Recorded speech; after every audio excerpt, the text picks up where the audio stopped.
Triple H just looks like a ham with limbs. He really does. He looks like if you drew a human version of a cartoon bulldog.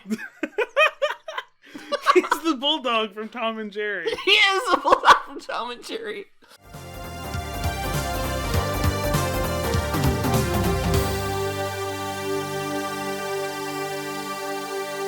Hello, welcome to Lore of the Ring, where I describe wrestling lore to my co-host. I'm Dan. I'm Daphne. And today we're going to show Daphne her second wrestling match, this being the ladder match between Undertaker and Jeff Hardy. So Daphne, do you still remember what a ladder match is? Oh my god, okay. I know I took notes, I should remember this. The thing is, I don't review my notes between podcasts often, because I'm like, I'm just gonna be surprised every episode. It's always a new adventure. A ladder match is the one where there's something like hanging from the ceiling above the ring, and there's like a ladder under it, and the winner is whoever gets what's hanging there, basically. Yes. Yeah, okay. Hell yes, okay. So this match is also deep in Undertaker's biker phase. Okay. At this point, he is WWE champion, and I know we've talked a lot about Matt Hardy. Do you know anything about Jeff Hardy? Other than the fact that they are the Hardy Boys, I do not. I know the name, but only because he's mentioned in conjunction with Matt sometimes. Yeah. So Jeff has always been the more popular of the two brothers. I've always had a preference for Matt, but most people have a preference for Jeff. He's like the more outlandishly dressed. Now he like paints like his whole face and body and stuff like that. Many people talk about him now because of his very public drug issues that it seems like he's overcoming at this point, because WWE supposedly does regular drug tests now, and he's regularly employed with them. But he did show up very high to the main event of what was essentially WrestleMania of another company. Well, shit, okay. But this is before that. This is when he was much younger. Again, this is a good match to watch in isolation because it's totally like a story on its own. Basically, at this point, Undertaker's WWE champion, and Jeff, and who with Matt was always kind of in the mid-card with the tag team championships, challenges him to a match for the WWE championship.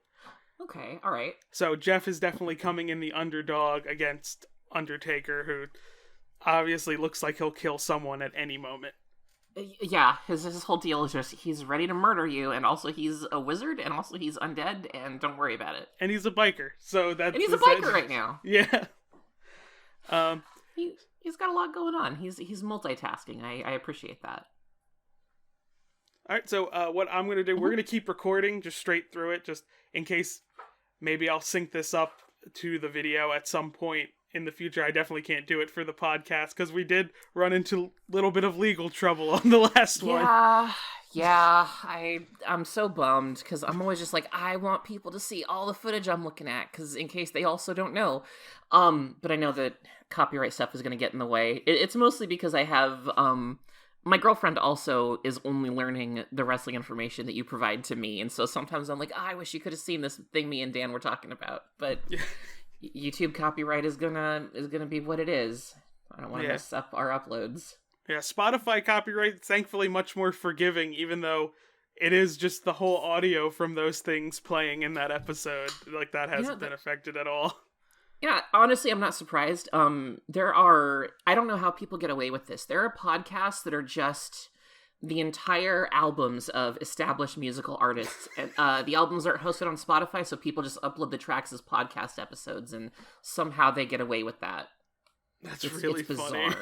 Yeah, Marina has an album, or she has I can't remember which track specifically, but I remember I had to find it as a podcast episode because the album or single it came from was not available. I don't even remember what it was anymore. Anyway, not relevant, but Spotify is a lot less draconian.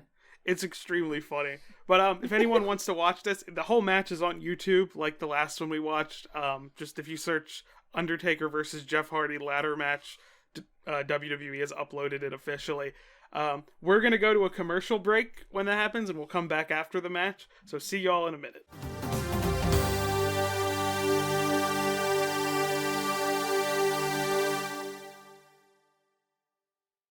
Did you know our podcast is also available over on Spotify, Anchor, Google Podcasts, Breaker, Pocket Casts, and Radio Public? All great ways to listen to Lore of the Ring on the go. Those uploads are also sponsored, so listening over there is a great way to support the show as well. Links are in the description.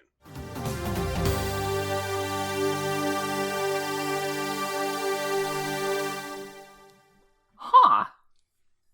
Okay, so we are back. Daphne, what did you think about the match? Oh, I had a lot of fun. I'm still in that stage where I'm paying attention a lot to, looking at everything as being like intentional. So I'm watching like the physicality of both wrestlers. I'm looking at like what they do when. I had a lot of fun watching this and kind of seeing the contrasting ways these two guys approach this. That was a ride. The announcers were really fun. Yeah, you did quote a couple of the mention of Jim Ross saying "carcass" or "make yourself famous." God, yeah. I don't know. It's a really fun. I don't know why it didn't occur to me. Yeah, just have the two announcers have them each root for a different person. Like that's really smart. And I don't know why it didn't occur to me. You could just do that.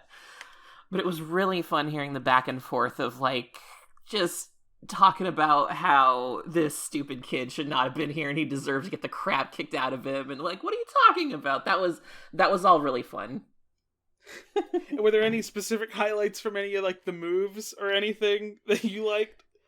Yeah, actually, I mentioned, I compared this to Tom and Jerry at one point just because of the ways that they were using the ladder so creatively, just shoving it around back and forth at each other. And when Jeff Hardy was in what I was referred to as a ladder sandwich, where he's just between the two things of the ladder and Undertaker like closes them on him.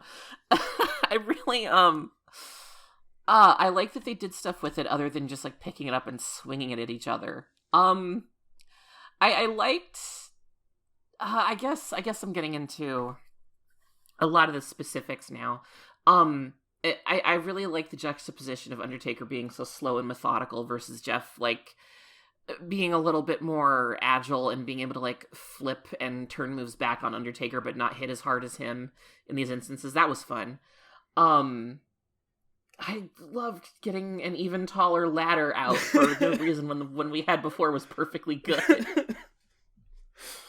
And, God, who was it that said the ladder didn't care that it was hurting Jeff Hardy? Yeah, Jim Ross. Thank you, Jim Ross. That was so good. I don't know why I found that as funny as I did, but Jim was a delight and a highlight of this. It was really fun.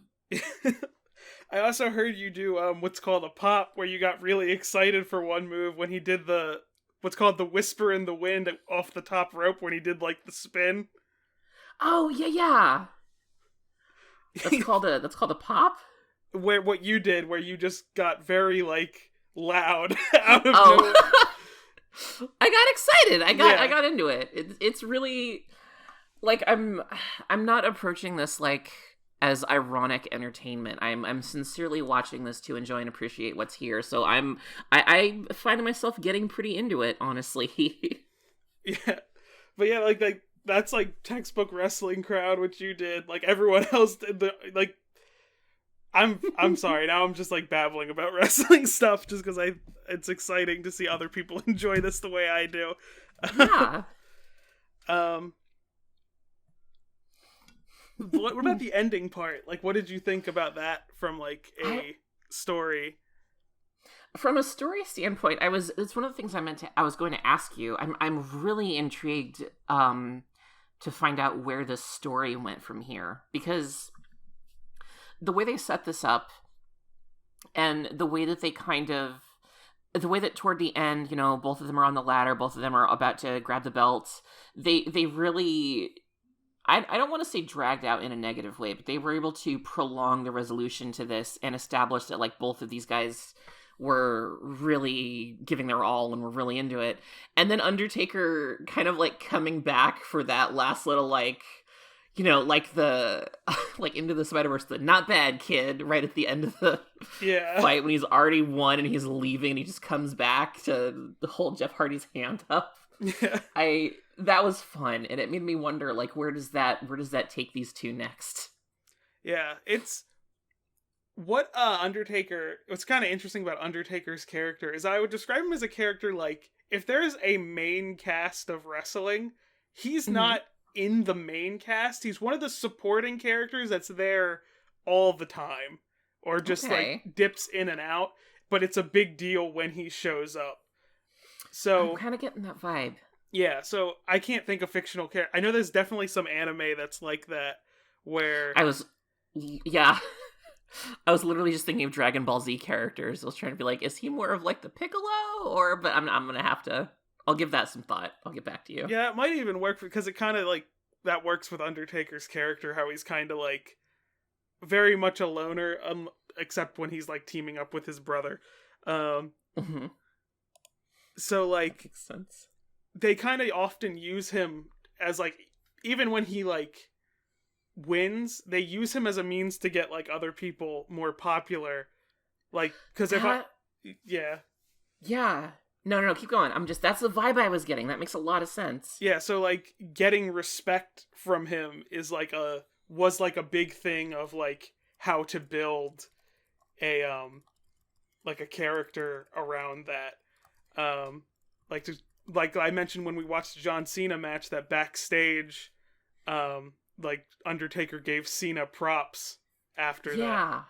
And Undertaker's never been like a long-term champion. Like there's been people who've been champions for a whole year, but Undertaker's never like that. He's normally holds it for a couple months, usually as a means to like either build a storyline with someone else or something like that. Huh. Okay. So That's. really Oh no. this is a moment I would say kind of put Jeff into like the road to being on the main cast of WWE. That makes sense. Because like I said, he is more well liked than his brother. For a long time, Jeff was considered the more important one of the two brothers. Matt's done stuff recently that's made him a little more popular, which is well deserved. Okay. But which I think we might do next episode about that, even though people keep telling me it's too early to show it to you, but it's what got me back into wrestling again.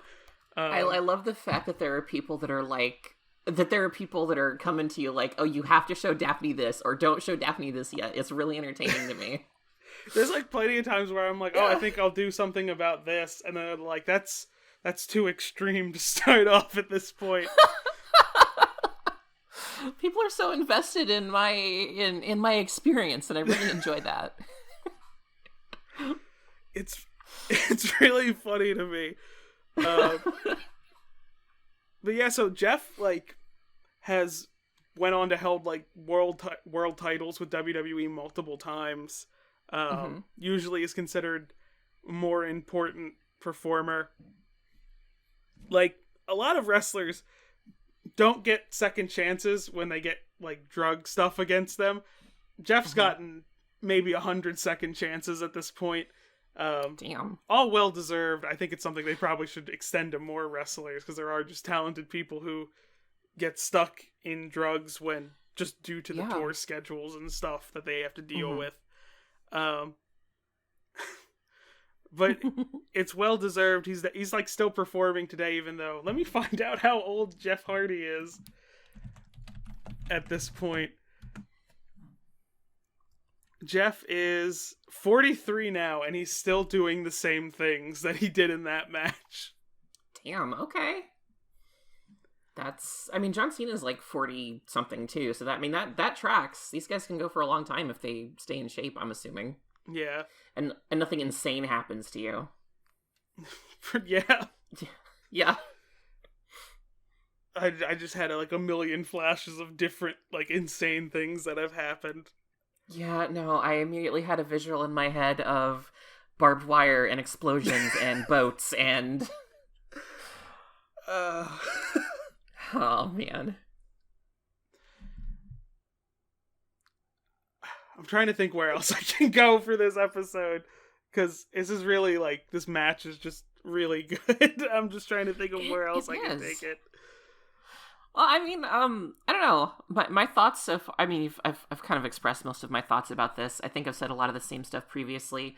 I like the way that these two are pitted against each other, and I like the contrast that's established right away with just how methodical and slow Undertaker is. I really love that the match starts off with Jeff Hardy, like, tricking him into leaving the ring to make sure he didn't mess with his bike. That was really funny. I don't. It was just good times. That poor chair that seemed like it almost got bent at one point. It did just like bend over him.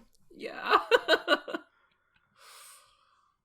I'm trying to think of like other, because it's the best time to bring up things about Jeff Hardy now.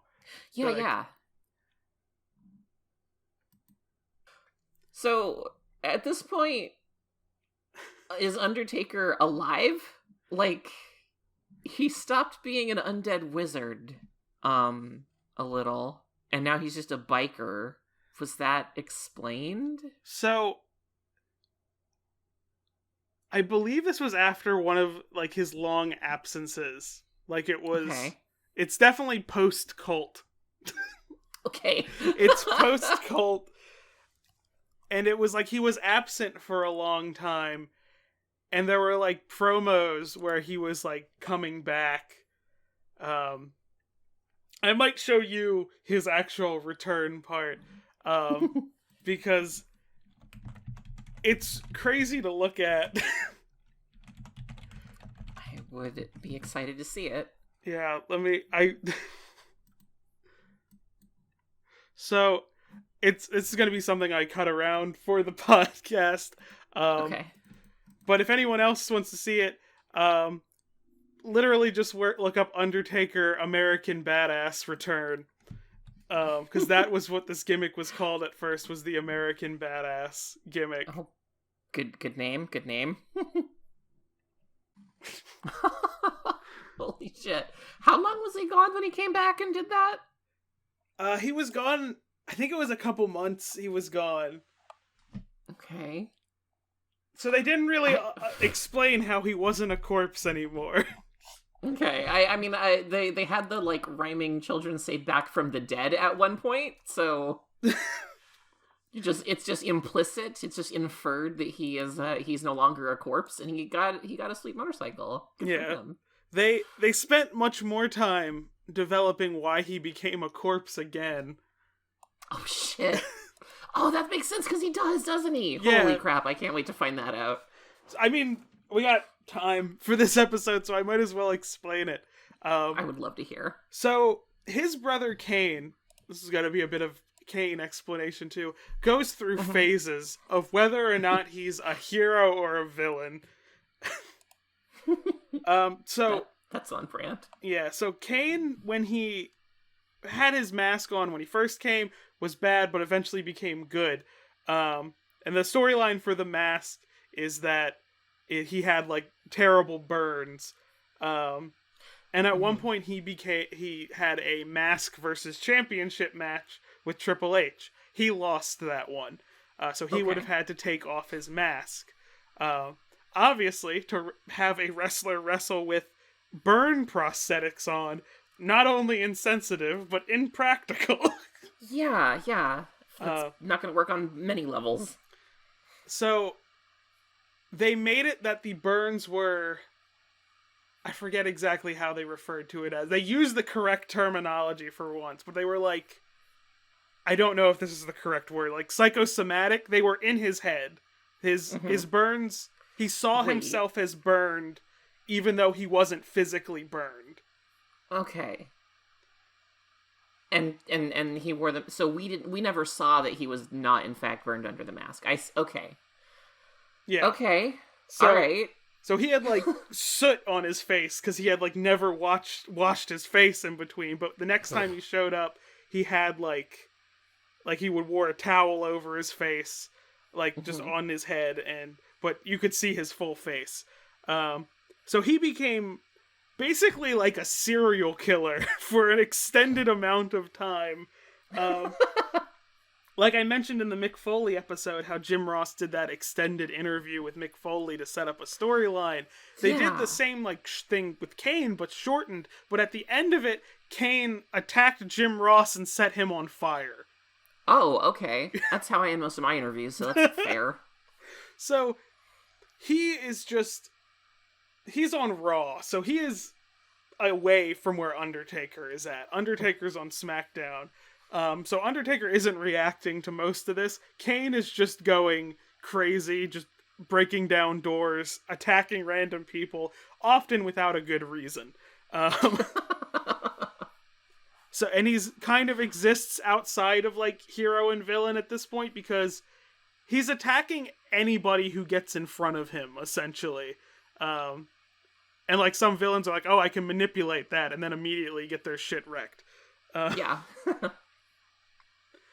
So eventually it comes, there's a pay-per-view called Survivor Series that, at that time, both SmackDown and Raw participated in, but in, like, separate matches outside of, like, one big match where the best people from both brands would go against each other in, like, team versus team. At that pay-per-view, Undertaker was against Vince McMahon in a Buried Alive match. Do you remember what a Buried Alive match is? Yeah, that's where someone is literally buried alive, and that's how they lose. Yep. And this time, instead of having to shovel it in like the GIF, they had a big construction truck ready, just filled with dirt. You just needed to be thrown in there, and then they need to get over to the construction truck to... So, Undertaker spends the better half of this match just beating the shit out of Vince. Which is, like, it feels well-deserved, because Vince had gone off the deep end of being a villain at this point in his storyline. Like, so everyone's like, yeah, this is going to be how they write Vince off television for a while. But no, Kane comes out, randomly attacks the Undertaker, throws the Undertaker in the grave, and buries him. Oh, shit, okay. So Undertaker's gone. Just from that point. And it's like, okay, so Kane is literally just going to be the monster character. But as there's like this build up that he's like, Kane's basically unstoppable at this point. But as we get closer to WrestleMania, like supernatural things start kind of occurring. Like very clearly, like Undertaker is about, but we're not seeing him at this point. And it's wonderful. So Kane is like having like nervous breakdowns about it. like just like freaking out. And it's eventually set, I believe Paul Bearer comes back to basically tell him, no, you're going to fight your brother at WrestleMania. So we see Undertaker at WrestleMania, but he's like this is his re-debut as a corpse, so a bunch of druids come out with like lit torches, and he enters by walking through like this corridor of druids. These aren't perchance the druids that imprisoned Hulk Hogan in a realm without Hulkamaniacs. It would be great if they were. That would be wonderful. A realm entirely bereft of Hulkamaniacs. There we go. Okay, so they actually put more effort into that than I was thinking. Which is also very funny, because in Undertaker's retirement match, they also didn't really go into the explanation to how he re-alived himself. He doesn't need to. He just does. Don't worry about it. Because he kind of like exists half as the biker. He's dressed like the biker personality, but he's still doing supernatural stuff. Ah, that's really fun. He's just a supernatural biker at this point. Your really macho friend who's into witchcraft. Oh my god. That is wonderful. I love everything about this. I feel like at some point The Undertaker's gonna be my favorite, just solely because I keep learning all the really entertaining things about him. It's really good. There's so much to like. Yeah. It's everything I learn is so fun. I do need to share a clip because I need our signature sound bite for this episode of just a wrestling sound bite of something I turned into an emote for a Discord server at one point. Okay. All right.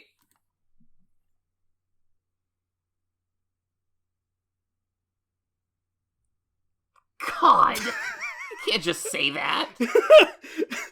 I like that Kane even looks concerned. He's like, yeah, Kane's like, dude, are you okay? This don't bother me. I like to bleed. It turns me on. The fact that you can read concern and confusion on Kane's mask is just wonderful. Yeah, so I made that into a Discord emote at some point. That's really good. That's good, like, I don't know, it out of context, it's just such a good audio clip. I immediately flash back to, like, AOL Instant Messenger when you can set up, like, audio clips and people message you and stuff. That's somebody's log-on sound, I'm certain of it. I like to bleed! Yeah!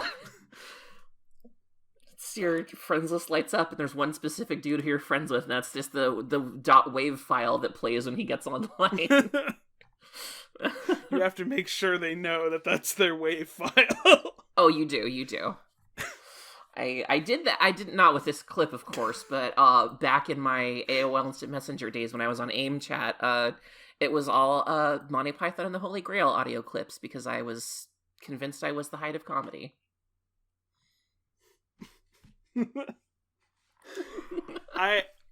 I'll be honest, I missed the boat on AIM chat totally. I was gonna say, I think I'm dating myself a little bit here. But people in my age group talk about using it. Huh. So okay. I don't... who knows? It's... Maybe it got some kind of resurgence I don't know about or something? I don't know. Like, it's... I honestly... When did Skype come around? I don't think I was in the States when Skype got big. I think that was when I was in Russia. I don't know. When did Skype? 2003. I wasn't in Russia then. I was in high school in 2003. As another way to date myself this episode. I mean, we'll all be dated eventually. That's true. Skype and I share a birth month. We're both Leos. So this has reminded me of the Vince McMahon AOL chat incident of 1998. Holy shit, I love every word about this sentence. Please tell me everything. He was answering questions live. And I'm trying to find the good bits of... Okay. So how do you think he would react to being... to receiving questions? I honestly immediately envisioned just a bunch of all caps responses to everyone. Just like constantly, maybe not even aware of internet etiquette, so maybe he's not doing it on purpose, but I'm definitely picturing like all caps stream of consciousness. He's just very loud. He does change usernames halfway through. Holy shit, okay. I was not expecting that. Good for him. And he does, on his first official message, he does type in all caps. He goes, "Hello, everybody. Got a cup of coffee in my hand and getting ready to train in an hour. Let's do it." We really can't go an episode without your Vince impression. I would be disappointed if we did. So someone asked the first unhinged question. That's just like such like a dickish way to answer this. Someone asked, "Is Sid coming back?" in reference to a wrestler who sometimes goes by Sid Vicious, sometimes goes by Sid Justice, and he replies, "I hope not." What? Wow. Vince, I don't think you can say that.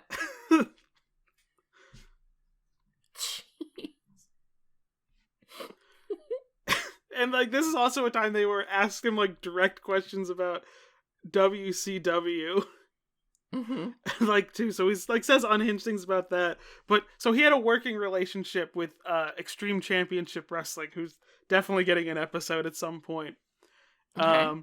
So someone asked him, Vince, what kind of working relationship, if any, do you have with Paul Heyman of ECW? And he replies, I hear from Paul approximately once every 3 months when he wants something. Wow. I mean, I appreciate his candor, but geez, Vince. I mean, I don't know what I expected.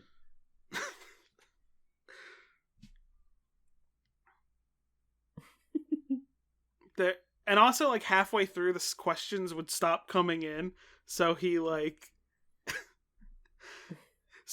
was just typing to himself at some point.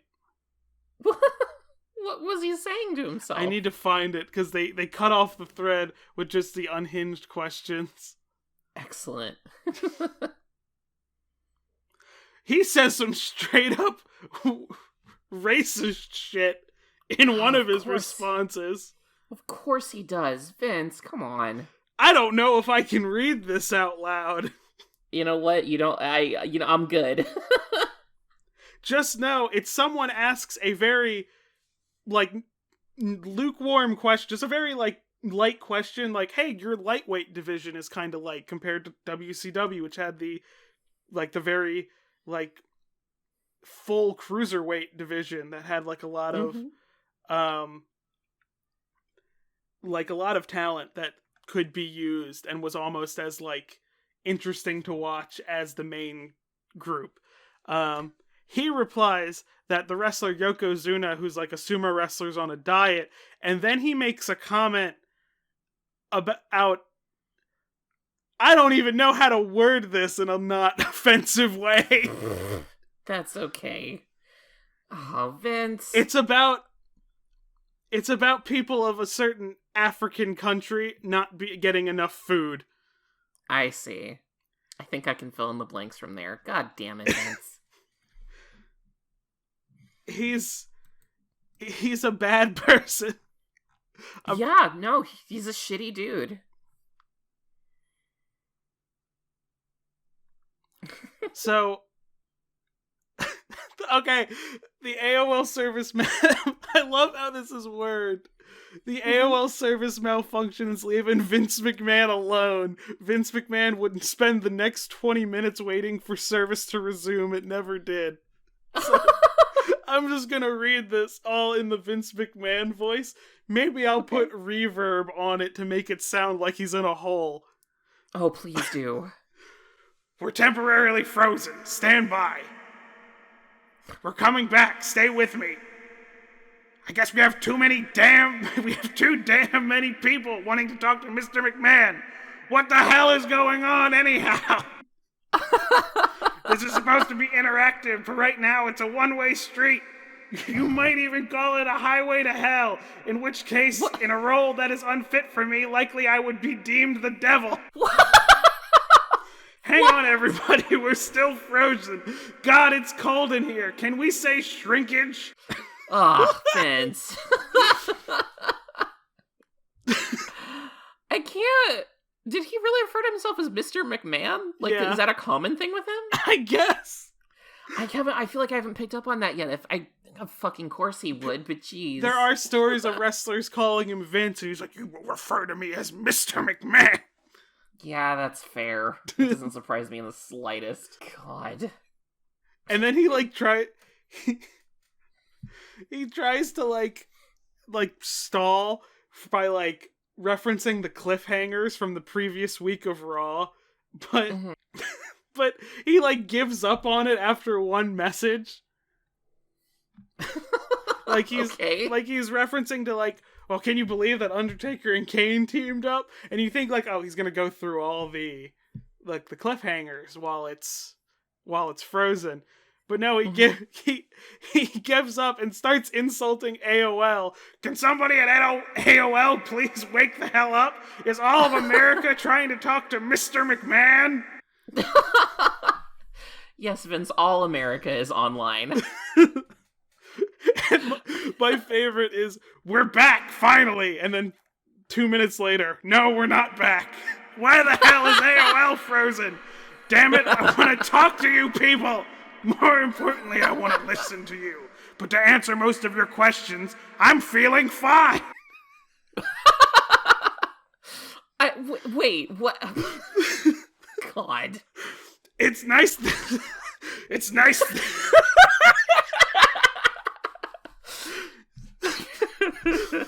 It's nice that everyone is so concerned with my health and mental well-being. I didn't know many people care.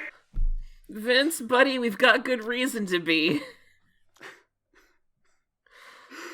Oh my goodness.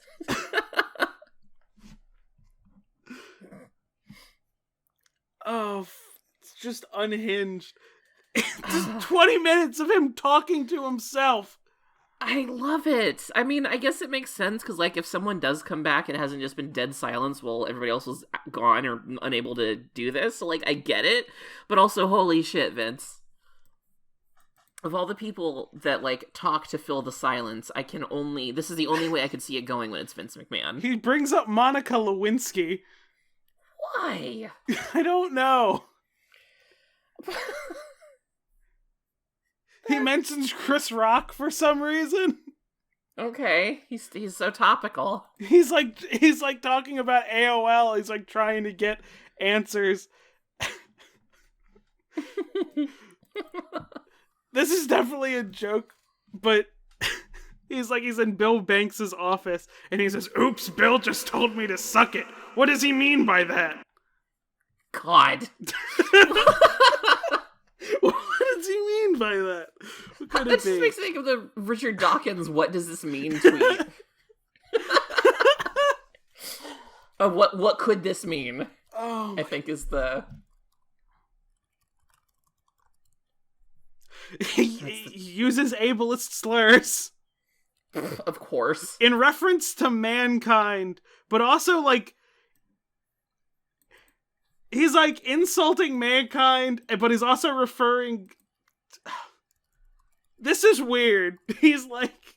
It sounds like he's just insulting the character as a whole. Uh-huh. I don't know. God. He's so weird. Some of these sentences are just incomprehensible. Tracks. This sentence is, "It wasn't your neighbor flatulating next to you, it was mankind's mask." That doesn't make sense, Vince. What do these words mean? Vince, what are you talking about, buddy? This is why you have your intern pretend to be you and answer all the questions. Oh, I'm reminded of the Woody Harrelson incident. Dare I ask? Oh, Woody Harrelson did an AMA about on when he was like in some indie film, but people would try to ask, because it's an Ask Me Anything. Mm-hmm. But when people would like to answer the questions, he gave the junket answer for everything, where he would refer everything back to the movie. Of course. Most people don't believe it was him doing it. It was just some intern that didn't know what an AMA was. I feel like I've seen that with a couple. Back when I was on Reddit more, I know I've seen other AMAs that were very much just all they wanted to talk about was the movie, and they would deflect away from anything useful. And it was so transparent. God. What was the weird Reddit that Snoop Dogg became an admin of? I don't know. It was something that's like, why? Like, why? I really want it to be r/Homestuck, because I know that he read Homestuck for a brief period. I would really love to know that Snoop Dogg just is a mod on the Homestuck subreddit. Because he regularly posts. It's not r/trees. It's something that's like not him. It's something that you wouldn't like expect him to be like a mod of. Naturally. He used to just like leave comments on random things, which I think is really funny. It's really endearing, honestly. I kind of like that. Like, someone had a shower thoughts post that mentioned him, and he said, "Smoking one while reading this." It's very weird. Good. I'm so glad Snoop Dogg exists.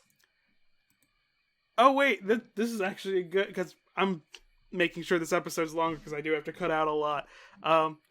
Have you seen Snoop Dogg's wrestling moments? No, I didn't know he had those. I guess I shouldn't be surprised, but I didn't know they were a thing. So he's both been on WWE and AEW. Okay. I'm going to show you the WWE clip first. It does involve Hornswoggle. Okay. Thank you for warning me in advance.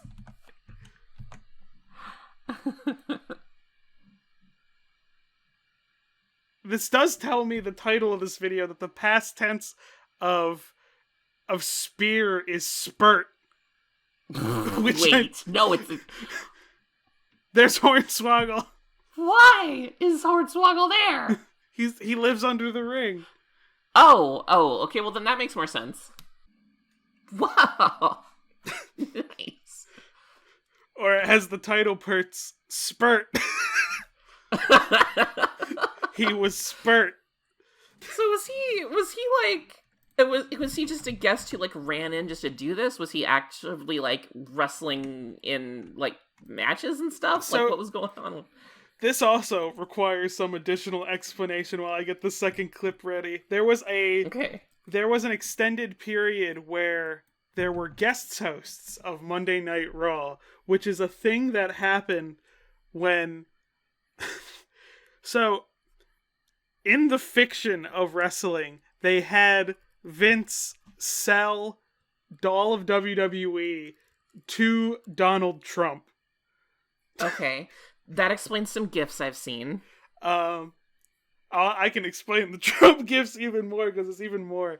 But WWE was like, oh, we gotta keep up the fiction of it. So they released fake press releases to, like, Wall Street Journal and plenty of other things that monitor stocks and business news. But because Trump has bad record with business, WWE stock immediately plummeted. Of course. So, but like on the first episode, because they did one episode where it's like, oh, he's the owner, and he announced a bunch of changes, all of which were revoked except for the weekly celebrity guest host thing, because Vince was like, oh, that's a good one though, everything else was garbage. And the next week Vince fake bought it back for like obscene amounts of money. Okay. The other Trump gifts are from, I believe it's WrestleMania 22, when Trump got involved in the storyline because he was mad that they put on a joke Rosie O'Donnell versus Trump match with impersonators. Oh, God, and he was mad they did that. And they had a hair versus hair match in which Trump picked a wrestler and Vince picked a wrestler, and the person's wrestler who lost, they would get their head shaved bald. That's how Vince got his head shaved for like a year. Oh, okay. But there's plenty of like Trump moments just from that.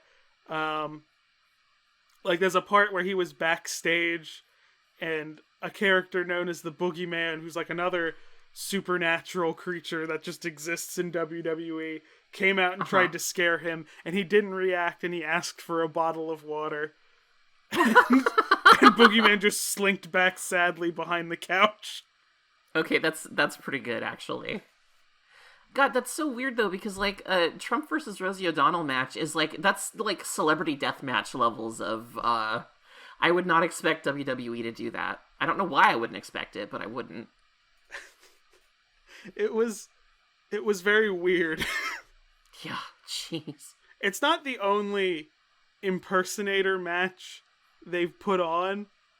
They used to do it, like, they did I believe it was a Barack Obama versus Mitt Romney match. Okay. In which they had Barack Obama act like The Rock because their names sound a little bit similar. Yeah, you know what? That tracks. But anyway, here's Snoop at AEW. Yes. Is it Snoop's first album cover on his shirt? I think it is. I think that's what that is, yeah. That's the one he distributed furry porn in, right? Yes, I believe so. Snoop, why, sir? Snoop would be a very specific type of Bandcamp rapper if he debuted today. He really would. And he gets the pin. The big... Even a piece of spaghetti.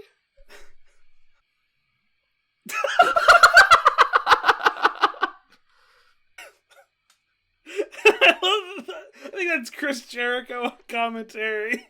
I love just screaming, I hate this guy.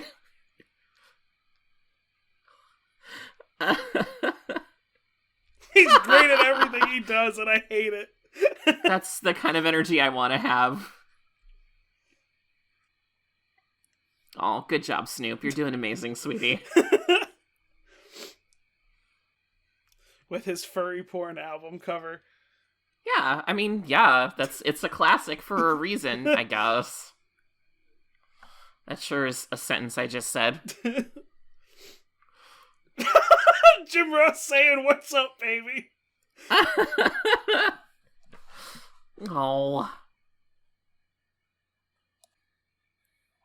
I still hate that guy. The only time I've seen AEW trend bigger was when Shaq got put through the table. Oh, I mean, God, I fucking bet. I think they still haven't established where Shaq is, that he just, like, disappeared. He just left, he just went somewhere else. Because, I don't know if I went through what exactly happened. They had the fake EMTs bring Shaq to the back. And then, like, they went to the ambulance to check on him because the ambulance was still there, and they opened the door and he was gone. Wait, hello? Wait, like he just went somewhere else? Yeah. Is he coming back? I don't know. I don't know where Shaq went. That's incredible. I haven't even heard any, like, things in the news about Shaq recently.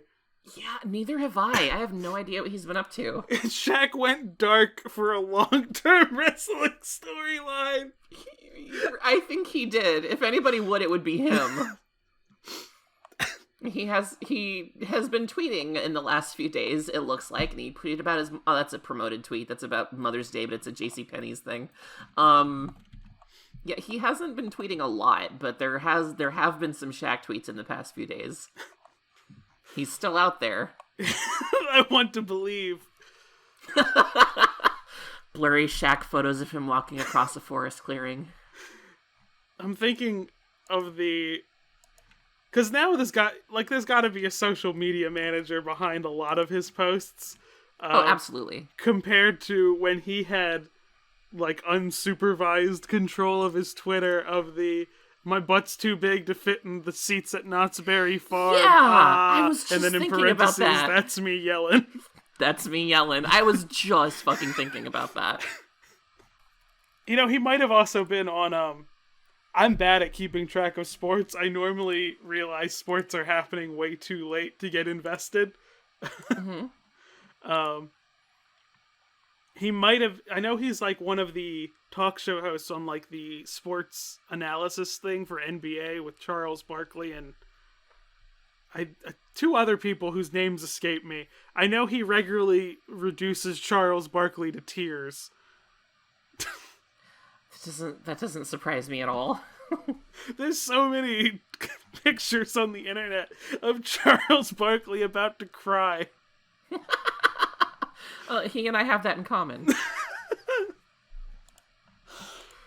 Oh, Oh my gosh. Whew. I wonder if there's any other legendary Shaq tweets. I can't think of any off the top of my head. I've said this before. The episodes where we just lose it laughing are my favorite episodes. He tweeted in 2009, wee wee wah, wee wee wah, wee wee wee. What song is this? What song was it?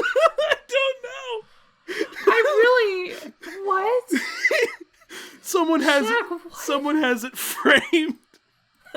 Someone has the picture framed. I want to know what song it was now. Shaq.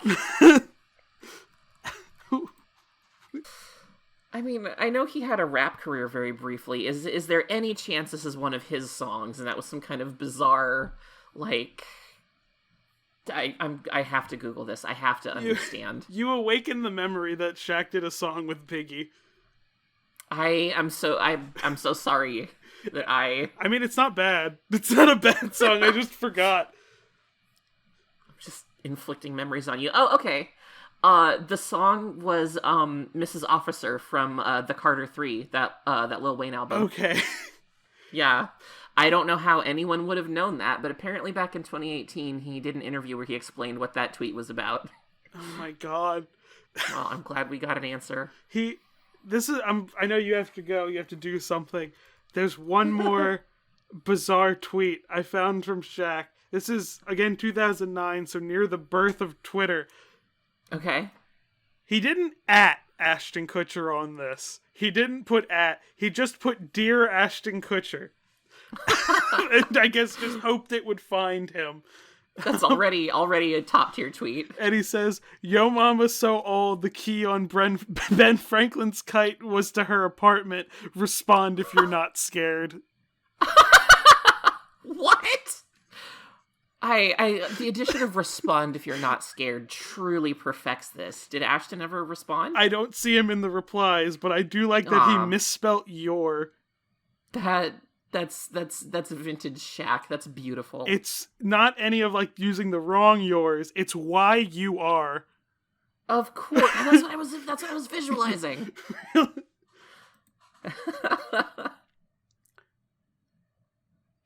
I'm a little bummed Ashton didn't keep that going. That could have been a fun feud. There's a whole Twitter apparently called Old Shaq Tweets. Oh, thank goodness. On the same day, on September 6, 2009, he tweeted, "How do I send music?" And then he said, "How do I send music, excuse me?" That one I think I remember, actually.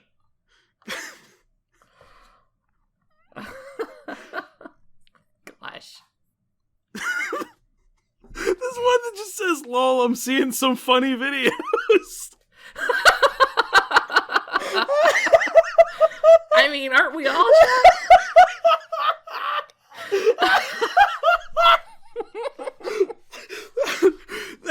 That goes on the list of things that's just that I respond to with, "That's great, man." Yeah. Just happy for you, buddy. Don't ever try to bullshit us, brother. There's my goodness. A bunch of things I've been responding to with "That's great, man." And a lot of them are Lil Wayne lyrics. Good. There's one of them that's 10 bathrooms in my house, I can shit all day. Is that that's a Lil Wayne lyric? Obviously, I can shit all day. Oh, if nothing else, I got you to Google shit all day before we wrap this episode up. So. Got 10 bathrooms. I can shit all day. That is wonderful. It's just that's great, man. Yeah, just happy for you, dude.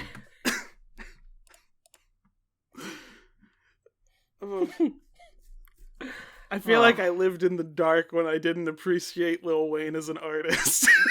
It's really cool to see reappraisal of specific artists, especially, I don't know, I have, I don't know where I'm going with this. I just, there are a lot of artists that I really used to write off and did not pay any attention to, and they've really surprised me when I've gone back to revisit their stuff. I really slept on Miley Cyrus until she hit her, Joan Jett phase from 2020 onward, and now I'm just like, I missed out on some good shit. I think his lyric, "Real G's move in silence like lasagna," might be my favorite. Oh my god, that's so good. That's actually perfect. There's another one that's just him making noise, and I really like it. Boogeyman, Pistol Pete, Ammo Mammal, Gunman, Blum Blam. That's pretty solid. I mean, I feel like that's like borderline MF Doom levels of simplistic sounding, but you can do some amazing shit when you spin off of that. Another one that's great, man. Self-made G, and them bitches know the business, relying on rap, but in the kitchen I'm a chemist, and when I was 5, my favorite movie was The Gremlins. That's great, man. That's really good. That is indeed great, man. I hope there's someone who, like, I hope he says these things just randomly. And I hope someone is there to just look him in the eyes and say, "That's great, man." If not, I hope that someday you're able to, because I think you truly deserve this opportunity. Oh my god. Oh man. This was good times.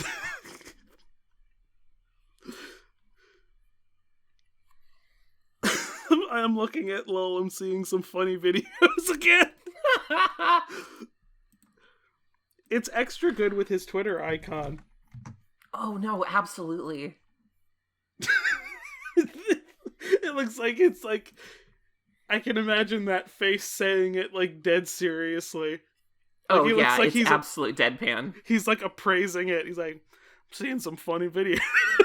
Yeah, this is when he's decided that he is in fact seeing some funny videos and has decided to confirm it via Twitter.